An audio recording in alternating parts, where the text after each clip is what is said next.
Мына чоң уулум Таймурас деген уулумду камашып 2 күн роодуда кармап олтуруп, 3-чү күнү сотко алып барышып, соттон 2 айга деп камайт.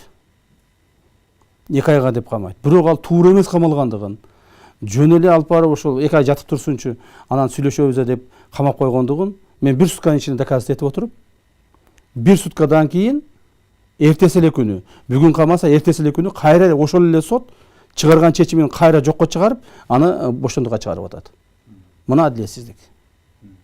Бир ошол эле сот бүгүн камады 2 айга, эртеси күнү кайра өзү эле ошол боштондукка чыгарды.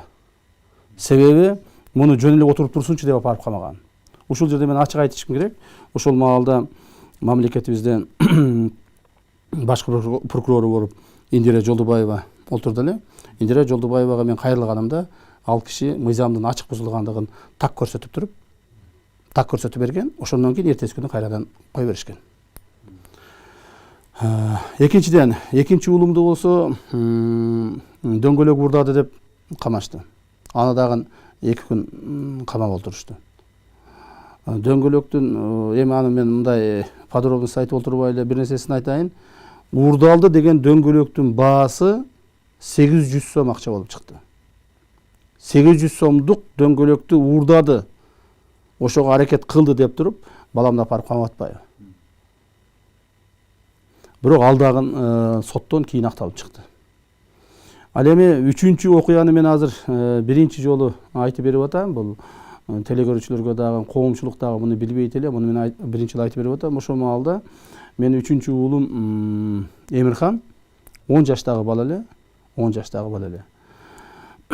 Ошол баланы алып барып камашат. Алып барып жолдон эле тутуп кетишип, алып барып кармашат дагы. Анан ата-энесине чыгат. Мен ошо маалда башка өлкөдө болчумун. Апасына чыгат дагы, айтат, ушу балаңызды биз кармап отурабыз, кааласаңыз келип сатып алыңыз деп. Ошондо анан алар мага чыгышат. Мага чыгат. Эмне кылайын, 10 жашарда баланы да койбой апарып ушинтип кармап отурушат. Эгерде барбасаңыз азыр биз бир эме кылабыз дагы, бул жокко тартабыз деп.